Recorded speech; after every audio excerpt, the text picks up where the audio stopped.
Hey everybody, welcome back to round 2 of the calling. I'm Chane and I'm joined by Kellen Rosenberger. How you doing, buddy? I am fantastic. How are you doing today, I'm man? doing great. You got to kind of watch round 1 a little bit on the side of us as well. Unreal match to start the day for my first calling.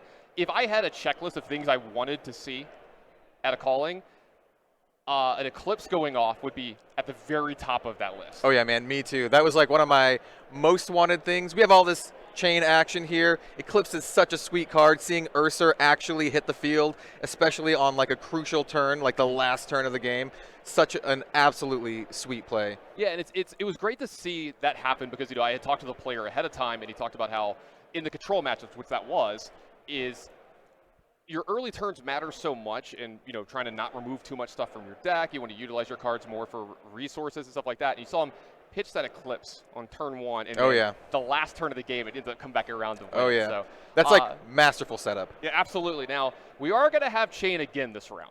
But we do have a new hero showing up, and I'm pretty excited about this. And we have a deck list that we're going to put up on the screen here right now. And this is Jimmy Lee's Ser Boltyn deck.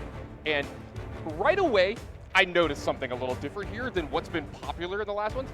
We're not playing Sabres in this list, are we? Yeah, no, this is actually a Charge Boltyn deck. You can tell by that Raiden Duskbane in the weapon and equipment slot down there. This is going to be a little bit different of a Chane Boltyn matchup here that you are maybe a little bit more used to. Yeah, so what's going to happen here, like what you were telling me, during the break, is you're not going to have maybe the same turn where you output 30 damage. Exactly. It's going to be a little more chip damage stuff here, and so we'll come back to this in a bit. Let's take a look at the Chane deck from Jonathan Job, an actual close personal friend of mine. So I will try to remain impartial in the booth during this round, but I do love me some Jonathan Job. But as you see here, to me this looks kind of like your typical Chane deck. Yeah, it looks like a pretty standard Chane deck here. You have those interesting Ninth Blade of the Blood Oaths there for the Prism matchup. We probably won't be seeing them here, but you got your Seeds of Agony, your Shadow of Ursa, and obviously we got that Eclipse there. Hopefully we'll see that one make a comeback in this game as well. No, absolutely. And the thing I wanted to ask you here, this is something that I wanted to know going into this, is this going to be a match kind of like the last one we saw where Chane was definitely the aggressor and the other deck was being the defender and being a very defensive, control-ish type deck? Or are they going to be trading blows back and forth here? I think there's definitely going to be a little bit of give and take here.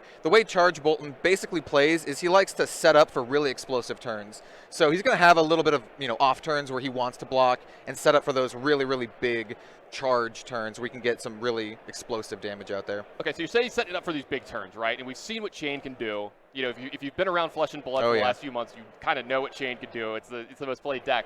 What are some cards that we're looking for out of the Boltyn deck that are really important in this matchup, or cards that are really going to help him do that plan that you're talking about where he's going to set up for these big turns? Yeah, you want to look at cards like Take Flight. It's an absolutely fantastic card for Boltyn, especially in the Charge deck. You have Boltyn's Specialization, V of the Vanguard. Any of these cards are going to be absolutely fantastic for Boltyn, and that's basically what he wants to see. He's also hoping that Chane doesn't get too lucky on those Soul Shackled Banished triggers, and yeah, that's basically what he's going to be hoping for, what he's going to be looking for. Absolutely. We saw this again. I'm going to harken back to round 1 because it's the only round we've had so far. And we saw the Chane player playing really slow on the first couple turns. Yeah. Mostly just pitching cards from his hand to make sure that the bottom of his deck was stacked. And this is a matchup where you're saying that he might not have to be that careful. So are you thinking we might see Jonathan Job be a little more aggressive in the first couple turns, trying to chip in some damage? I wouldn't be surprised, especially when he sees that his opponent is playing a Charge Boltyn rather than like a Saber Combo Boltyn. Absolutely. Well, we're going to have to find out because it seems like we're ready to go down to the feature match area. We've got Jimmy Lee with his Boltyn deck and Jonathan Job with the Chane. We're going to see who wins this matchup.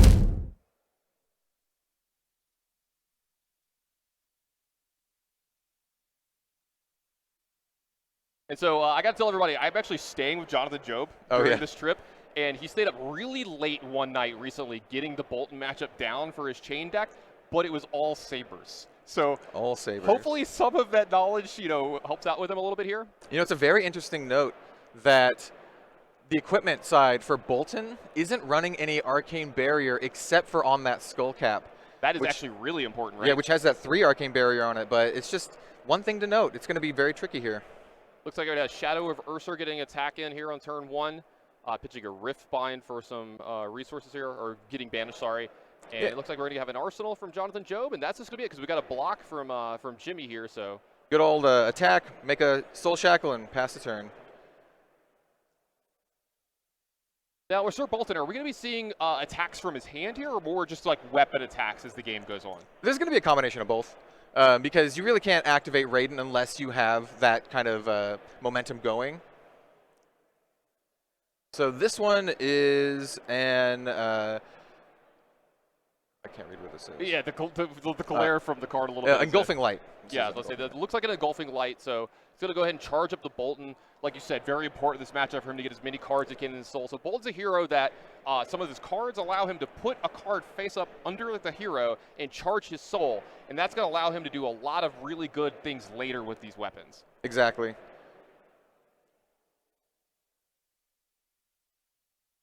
Very interesting block here to see if he wants to block it out or maybe take a little bit. Blocking with Unhallowed Rites. Oh, and he's actually going to activate, use the card from his soul. Yeah, as I say, it's a pretty aggressive use of this, but like you said, this isn't the Sabres version, so he's not looking to get up to 3 or 4 cards in his soul to get that huge turn. I think, one of these players, they might be thinking about just getting as much damage in as early as possible. And that's a Lumina Ascension. This is a very important we have card. a Lumina Ascension. Turn 2. This is a pretty sweet one here. Yeah, this allows him to, set up even more for that late game that you were talking about. Yeah.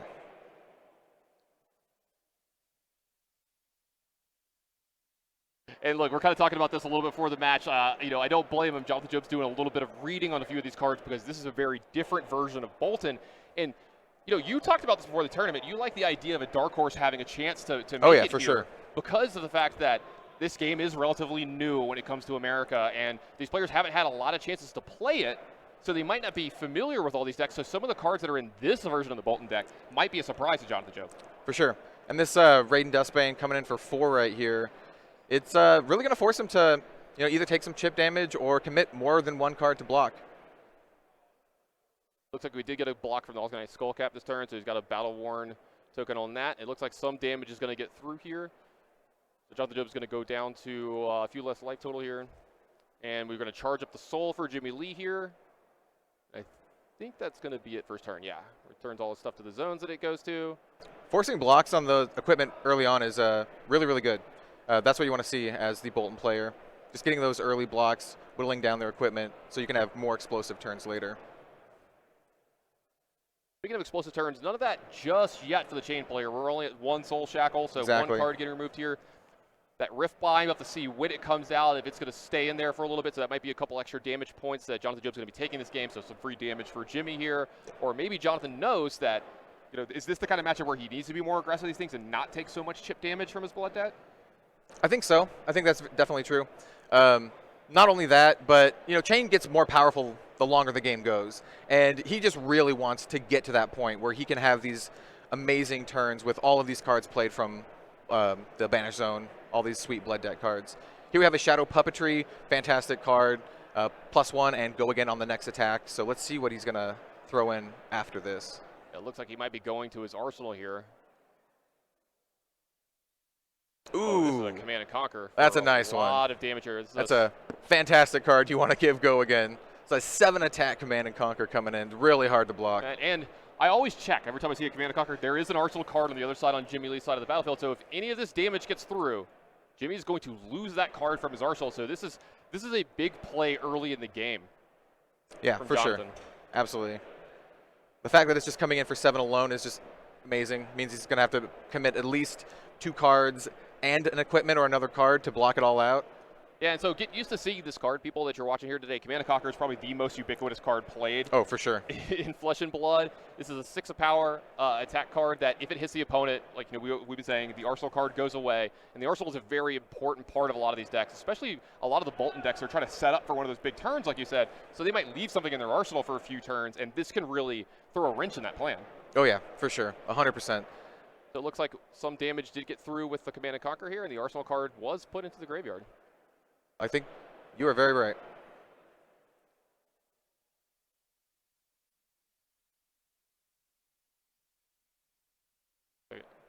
Bell's going to get a few more resource points. Remember that Command and Conquer does have go again from the Shadow Puppetry.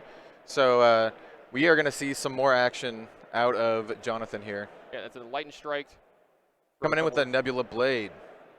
Since that Shadow Puppetry had been played, we have a pumped up Nebula Blade. Yeah, it's going to create a Rune Chant token for Jonathan as well. It's going to add a little extra arcane damage. Oh, yeah. And you said that this is something that's really important in this matchup, right? Yeah, for sure. Especially with that lack of arcane barrier here. Technically, he can use it because he has less life than his opponent, but it's 3 arcane barrier and just for 1 arcane damage. It's not where you want to be. Ooh, here we have a Take Flight, an absolutely fantastic card for Boltyn here. Let's see what Jonathan has to respond to it. Yeah, it's going to get Jimmy Lee another card into his soul. He's got some resources still showing. So, you know, this is interesting too from Jonathan Job's side. There's a lot of times where you're not blocking so much with Chane early in the game, and you feel like sometimes you might need to against this Boltyn deck because you're worried about, you know, how aggressive it can get in the next couple turns. It looks like Jonathan might be waiting to block later in the game when the bigger turns start happening. I think that's entirely correct. Take Flight, of course, is a card that you can charge, and if you have charge, it gains Go again. So it makes it so you can come in with that Take Flight and then follow that up with a pretty good free Raiden Dustbane. Now I gotta ask, is this a really back and forth match with like how you control the amount of resources you have in your hand?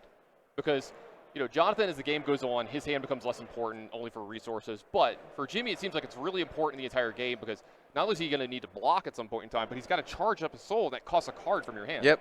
You have to worry about card costs, soul costs, blocking, attacking. It's a really, really resource-intensive build for Boltyn. All of that stuff is incredibly important. He does have 2 cards in his soul right now, which is not bad. It's not bad. It means he can have some amount of, you know, explosive turns coming up. Absolutely. And speaking of explosive turns, we're going to start off with a Shadow of Ursur here from Jonathan. We're going to see just how explosive he wants to get because there are quite a few cards in his banish zone. He just banished another Riftbind. Oh, yeah. He's getting to the point where he's taking a lot of blood debt during his turns if he's not going to get these cards out of his hand. He's really going to have to be careful about that, especially at 25 life already. Yeah, because like multiple attacks from Boltyn, plus he's been triggering blood debt here. I think this is so. We saw a very long game in our first game today. Oh, yeah. I think we're going to have time for the backup match today. Yes, I think this is going to be a bit quicker than that first game. And keep in mind that he's already used some of his equipment to block. It's not going to block as much, and he's taking this blood debt. Yeah, I was going to say, we're going to see the Husk come out relatively soon. We might have to at some point, right? Yeah. So this looks like a meet and greet is going to get put onto the Chane as well. Rolling that back.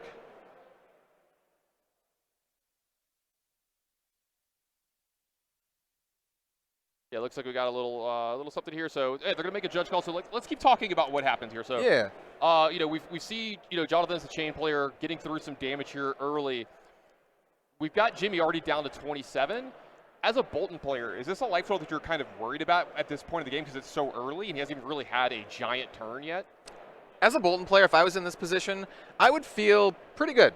I'd be feeling pretty good right about now. Like I said, you've already forced him to use some of his equipment. He's already kind of on the back foot here. You yourself haven't used very much equipment at all. You've actually set yourself up for a pretty good Friendel Spring Tunic. It's already prepped and ready to use some resources. You have 2 cards in your soul. So as a Boltyn player, I would feel pretty good in this position. All right, looks like we're going to back up just a little bit here. Well, yeah, because I was kind of wondering, you know, if the Boltyn player keeps doing, you know, a little bit more damage to Jonathan Job and he has to do any blocking from his hand, that means it's more likely that a blood debt card stays in his banish zone, right? And then you're taking more damage, and then it kind of just like snowballs into the negative there, right? Exactly. Yeah. You have to really be careful about that banish zone and all of that blood debt. I mean, you can play those cards, the cards that you're able to play from your banish zone, which is fantastic, but if you ignore them or you are not able to play them, it can be a very serious detriment. And yeah, is this one of the reasons that we've seen everybody kind of shying towards the aggressive builds of decks more lately? I feel like early in the seasons of RTN and stuff like that, everyone was talking about, you know, Katsu and fatiguing and, you know, Boltyn being defensive. And now I see people being way more aggressive because I feel like the Chane decks have figured out how to win the control matchups like we saw in round 1. Yeah. And so is this like the new thing to do is maybe try to run them down and make their soul shackles a liability? I think that is exactly true. And that's basically what you want to do here. It's like, it's very difficult to race Chane. You could possibly do it if you draw the right cards, but putting him in a really tough situation where they have to either, expend resources to attack or just take some hits. And if you're coming against a charge Boltyn, which can deal the damage, enough damage where it's an actual threat, then the Chane player really has to make those kind of calls. Yeah, it looks like this is a tough call for Jonathan here on his turn. Obviously couldn't do whatever his original plan was, so it seems like his turn definitely changed up a little bit. Maybe the go again didn't happen that he thought happened here. I'm not going to try to speculate too much on what happened here, but I think what happened is that he banished a Riftbind, and Riftbind doesn't have Blood Debt, so it didn't have go again. Let me take a look. So here we have a V of the Vanguard coming in. Excellent card for Boltyn. This is a really, really powerful setup card. You definitely want to see this one coming in. Right, so this is the Boltyn specialization. As an additional cost to the V of the Vanguard, you can charge your hero soul any number of times. Yeah, this is fantastic. Right? And then attacks you control in the combat chain get +1 for each light card charged this way. There were no attacks yet, but it looks like every attack is going to get pumped up by 1 here from the V of the Vanguard. Yeah, so we have that Raiden Dustbane coming in. Yeah, 4 damage. Once again, that 4 is a really, really good break point. Most cards only block for 3 at maximum unless they're running some sort of defense reaction. So 4, fantastic, forcing your opponent to block with more than just a single card from their hand. Yeah, I'm trying to think of the cards in Chane that block for more than 3. There's not many. Yeah, especially, that's entirely correct. And so this is what you're seeing is Jonathan Job's going to actually block with his Husk here because we talked about that he might not get an option to do it anytime soon if he doesn't do it this turn because he's at 17. And it looks like Jimmy's going to go ahead and use the special ability from Boltyn, remove a card from his soul, and get some more go-agains. Yeah, you basically have to block with the Carrion Husk here. And so this looks like an Express Lightning here, getting attacked. You could charge the soul as an additional cost. I don't think Jimmy's done that, but it looks like another attack coming in here. That one I can't recognize with the with the dice. This one is an on-hit effect of if it hits, it goes into the soul. Okay. So it's just another great way to build up his soul. Looks like it's going to hit and just do exactly that, go into the soul. And this game is looking rough for Jonathan Job here. Oh, yeah. He is very far behind, taking a ton of damage. He's already down to 7. And the big problem is he's got so many Blood Debt cards in his yard already. I don't know if he's going to be able to get enough. In his banish already. I don't know if he's going to be able to get enough of them out of there to not take a ton of damage this turn. That Carrion Husk being in there is a big deal, too. That's just a 1 damage every single turn that he's just can't avoid. Yeah, there's no way to get the Husk out of the banish zone. You can't, play it from it like you can, like these multiple Seeds of Agony. And, even if, he's not going to get a ton of value from the Seeds of Agony this turn, he's going to play every card he possibly can from that banish zone this turn just to make sure he can try to survive for a turn. Yeah, you just don't want to die to your own Blood Debt. That's like the Chane's worst fear, dying to your own Blood Debt. And he has so many Riftbinds in there, it's going to be difficult to play all of them. Oh, this might be a big turn. Look at that. This is a Plunder Run from Arsenal. So it's going to give the power buff as well as draw a card on hit. We've got 3 Seeds of Agony on the stack right now. We have a Mauvrion Skies. Yeah. This is a big turn from Jonathan here. Oh, pitching one of my favorite cards there. Mutated Mass. I love to see that in this build. Yeah, Why do you like that one so much? Not only was it my personal spoiler card for Monarch, It is just jank, and I love it. It's a very sweet card. I'm starting to understand you more and more as a player and a person, and I love it. Oh, yeah. So this is a pretty big Riftbind coming in. Counting up the total damage here. So it's 5 from just the checks on Riftbind, plus the 3 from the Plunder Run from Arsenal. Plus all of the Seeds, arcane damage coming in. This is a pretty big Riftbind. This is a very threatening attack. How much damage taken here? Went from 25 to 14. Okay. He's going to make that Rune Chant off the back end of that Mauvrion Skies. And here's where the balance act has to happen, right? Jonathan's going to take some Blood Debt damage this turn. Here go another Seeds. Yep. What else are we playing? Are we playing another Riftbind here? And how much can he clear out of his banish zone so he just doesn't die to his Blood Debt? All right, he's going to make another Shackle here. Getting another go again. Really important here as a Chane player. You want to make as many actions as possible. We talked about this going into round 1. You may see an attack like this sometime where there's about 14 cards on the Chane when you're only supposed to have 4. Yeah. Yeah, you just look at all the cards on the table right now. This is the power of Chane. And this is the scary thing is, while we were talking about Jonathan possibly being super far behind with this many Riftbinds and go-agains, I think Jonathan could present lethal this turn. Yeah, he's presenting an absurd amount of damage, forcing him to block with his equipment. Though, it's only blocking with the Brayforge bracers, not actually blocking with the helmet yet. That tells me there's a little bit of confidence in Jimmy. That in, like, he's also got to be conscious about how many cards he keeps in his hand this turn, right? Like, he can't just block with everything because then he's not presenting any damage back to Jonathan. You got to look at that life total. You got to look at that 7. You got to look at that blood debt, and you can just smell it. All right, so Jimmy's down to 6 here, and this is another Riftbind attacking the start. This is the third one this time. This might be one of the most explosive Shackle 4 turns I've ever seen. Yeah, this is 3 Riftbinds. This is an absurd turn, and We're not done. Oh. Oh, he's going to activate the PF Flyers, guaranteed to make these cards run faster and jump higher. This is what you want to see. This is an absurd turn. The 4th Riftbind, ladies and gentlemen. You talked about this before, Andy. How lucky or unlucky can you get off these banishes? And I'm going to go on the lucky side here for Jonathan Job. Talk about a reversal of fortune. 3 life for Jimmy right now. Do you think he can get out of this? It's going to be really tough. I wouldn't be surprised if we see an all-in block with all of his equipment. Yeah, it looks like all the cards. It looks like Jimmy's entire hand and all the cards. Throw the kitchen sink in there. Yeah, throw that in for good measure. You know, you can have this too. Yeah. And so not only does this keep Jimmy alive, but this pretty much gives a time walk over to Jonathan Job as well, because Jimmy's going to spend his turn either, you know, maybe playing something for free from the arsenal. There's probably not much there, but he's going to have to draw his hand back up. And we're going back over to Jonathan Job. He's going to take a little bit of blood dead damage here from the Husk. And I think there was one other card in there. It looks like that's a plunder run from the arsenal. Ooh, and a snatch. Yeah. Not a bad play. This could actually refill Jimmy's hand a bit. Both snatch and that plunder run could help him get back into this. Yep. A little extra power, a little extra drawing a card here. Yeah. You know, if he gets enough resources, he might be able to attack with his weapon as well this turn. You know, put John into a spot where he has to kill him or he's dead to his own blood death the next turn. For sure. Because Jonathan cannot, if Jonathan stays alive, he might have to try to stay at 2 here because the Husk is going to get him no matter what. Yeah, you have to be really, really careful here. It looks like a block from a lightning strike. Block with an E-strike and a ghostly visit for 5, I think. And Jimmy Lee draws up 4 cards. Here we go. Shackle 4. Is this a... Not what you want to see. That was not a very good one. Yeah, as a Chane player, that's a very disappointing Soul Shackle triggers. Man, this game's getting tense. This is pretty tense. It's really down to the wire.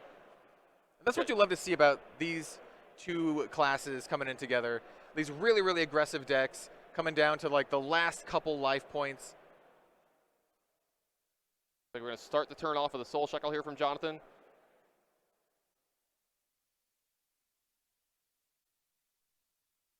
We're getting up there with the Soul Shackle triggers. I mean, 5 is a pretty good number.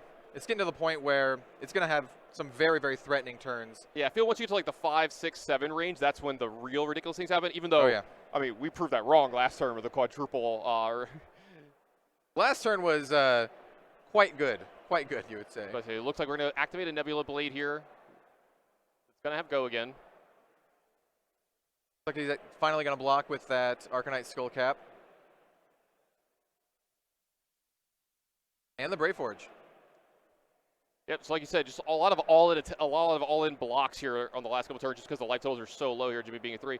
This looks like a Demigorgon's going to come in as an attack for Jonathan Job as well. And this is going to force a block from the hand, which is what you need to have happen here.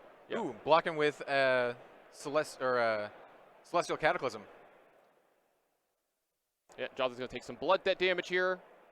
I know it's 1 for sure. Yeah, it looks like it's only just the Husk still. So that was a really, really bad banish for him last turn. He's going to get 5 fresh ones on the next turn. So he's going to have his hand for 4.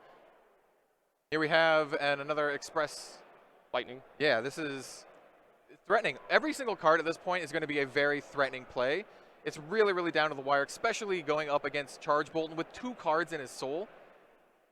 Yeah, and does he have any blocks left in his equipment? I know the Skull Cap can't block here, right? He does have, he can block with the Skull Cap for once more. So yeah, so Jonathan here on 5, Jimmy on 3, and it is getting in a dire spot here for Jonathan and for Jimmy both, honestly. But it looks like we're going to start having more blocks from hand. But if both players are going to have to start blocking from hand a lot, you've got to think that favors Jonathan, right?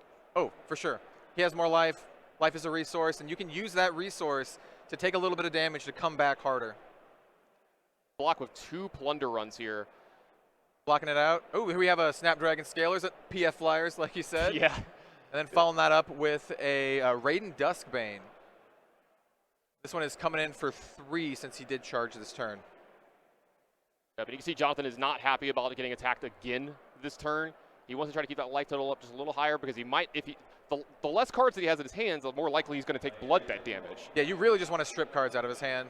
And I feel that like this is where the Chane players make their money. These decisions right here, the very minutia, like small decisions late in the game where you have to walk that tightrope of the exact right amount of resources that I have left to make sure I don't die my own turn, but can still attack and get my blood debt cards out. Looks like we are going to get a block from Jonathan here, so he's going to be going to his turn with only 1 card in his hand. Not surprising that he's blocking with a red pitch card here. I really think he wants to hold as many resources as he possibly can without dying. Yep, so it looks like we're going to banish 5. That's not a good one. Not a good one. Oh, okay. Couple more Rift Binds. 2 Rift Binds, but not a lot of non-attack actions there. Right. So these are going to be pretty weak Rift Binds. And he can give one of them go again with a shackle here, but he's got to try to get them out of his banish zone if he can. It just matters how many resources he have left in his hand. He just has 1 card in his hand. No matter which way you look at this, is going to be a pretty rough turn. Yeah, this is going to be a weaker turn for sure. Jonathan weighing his options, doing all the, counting everything up. He's got a red Riftbind, and it looks like a blue Riftbind in the banish zone. Could try to come in with Riftbind, but like I said, there's not a lot of non-attacks here. So it looks like he's actually going to pitch a Seeds of Agony here for some resources and start with a Nebula Blade with go again. Yep. So this means one of these Riftbinds will probably be attacking behind this. Nebula Blade, even though it's just coming in for 1, it's still pretty threatening. If he lets it go through and gets a hit on it, still creates a Rune Chant token, which is going to be almost guaranteed damage.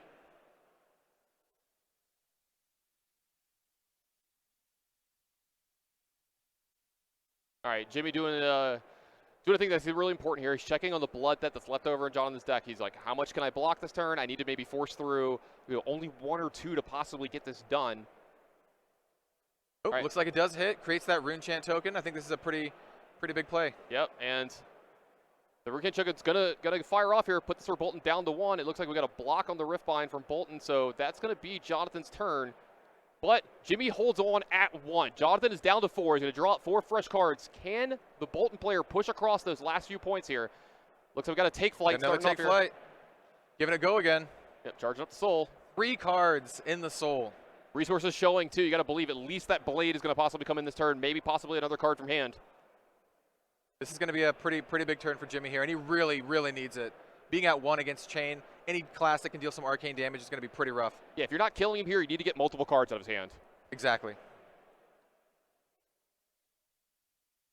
Jonathan's going to take his time and survey here because he knows that he's probably not going to get many more turns left in this game. This is a very crucial block.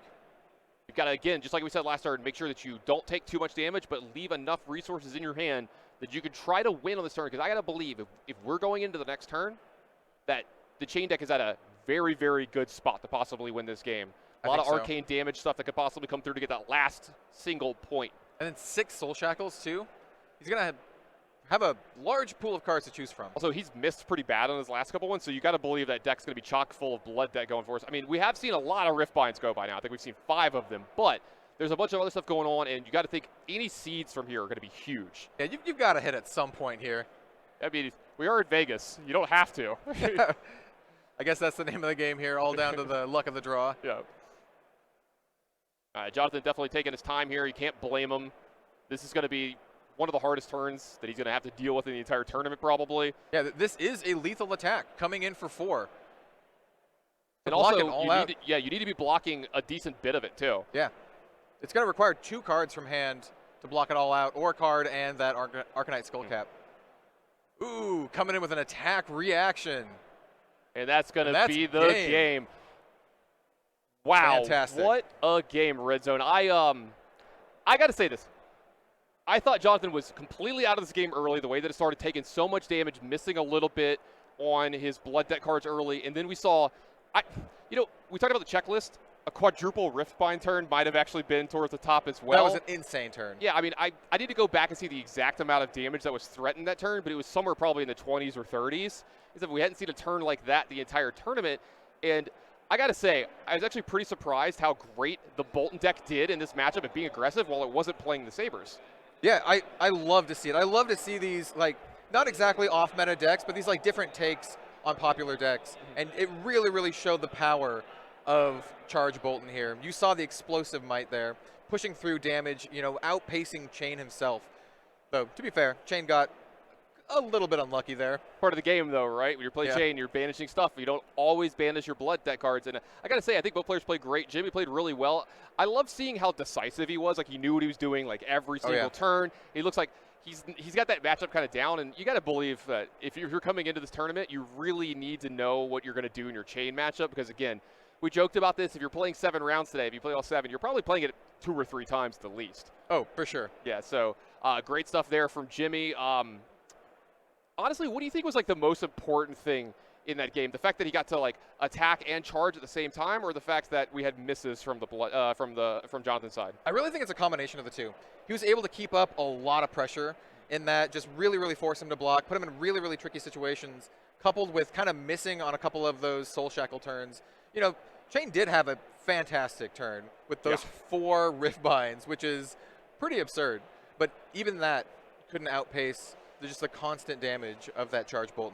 Yeah, so Jimmy's going to move up to 2-0. Jonathan's going to fall down to 1-1, so he's got his back against the wall already going today. I think he's going to play all 7 rounds anyway, kind of get that ELO rating up just a bit, maybe qualify for Nationals that way or something like that.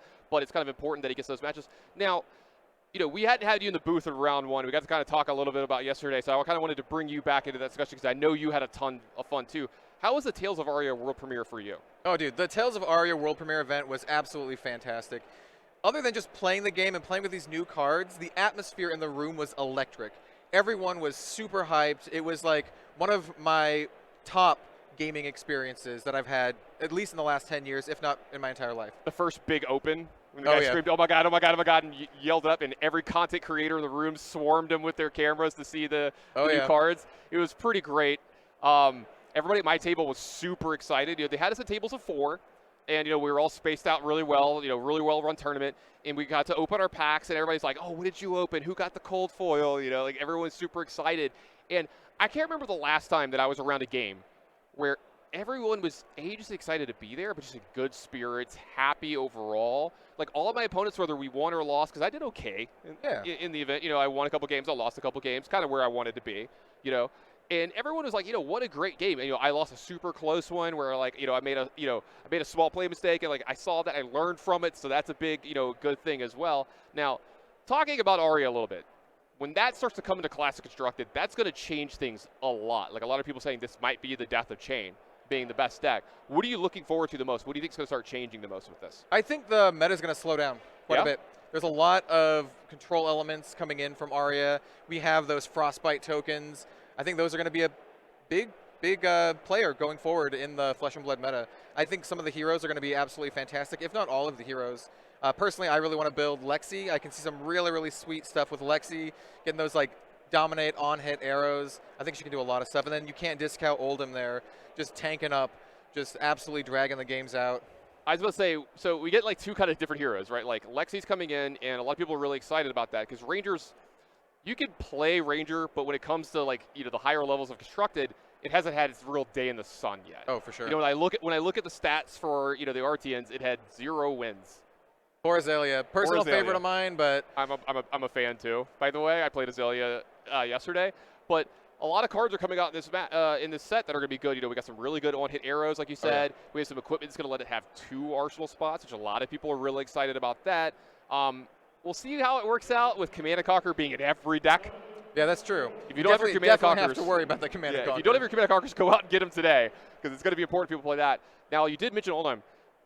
I'm excited to see this one. I'm not so excited if I have to cast it too much because we might have to take a nap in between games because it's going to go long. I'll tell you what, I'm not looking forward to playing against a bunch of Oldhims where they just tank up, just dump you with a bunch of Frostbite tokens and block everything that I have.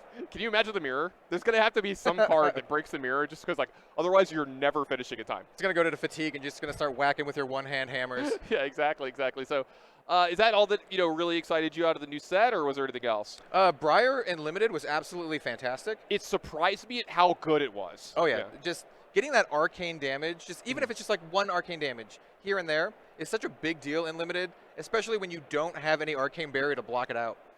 You can just get almost free wins out of nowhere just because your opponent can't deal with it. Yeah, it's important. It's really important as well that we talk about this because the next 3 callings are all limited. You're looking at Cincinnati, you're looking at Dallas, and you're looking at Orlando. Not in that order. I definitely said it wrong. I believe Dallas is the next one, right? Dallas, Cincinnati, then Orlando. Yeah, Dallas, Cincinnati, Orlando. Those are limited. They're going to be Tales of Aria sealed. Maybe doing some drafting as well. Hopefully, if you do that well. Yeah. And these are important things to do. And so I'm already starting my research for the next couple of events. If I'm playing in them or if I'm doing casting for them, I want to be up to date on all this stuff. And I gotta say, I don't think you can go wrong with any of the heroes that got picked. You might find more cards that are important for each hero. This one's a little more important to this one. This one's more important to that one. But like you said, I was super impressed with any of the on-hit effects to make the better blocking. But any arcane attachment just made more. And the first time it happened to me, I was just so surprised. Yeah, there's a bunch of them in the set too. There's the defense reaction that blocks for 4 and also deals 1 arcane damage. Yeah. There's a bunch of just random attacks that just deal 1 arcane damage. It's just absolutely fantastic as a Briar player. And everybody at home is definitely going to be happy to hear that the format's going to slow down. Possibly Chane's not going to be the top of the meta, because I'm looking here at the thing, and I think the percentage was about 38% of the decks that made top 8s during the RTN. Not a specific one. All of them combined were Chane. And so we can, maybe put that number down a little bit and get a little more diversity, a little more fun. And so it looks like that's actually going to be it for this round. We were going to try to get a backup match, but it looks like they finished a little bit too soon for us. So we're going to go to break. But there's plenty more matches here from the calling, so don't go anywhere. We'll be right back.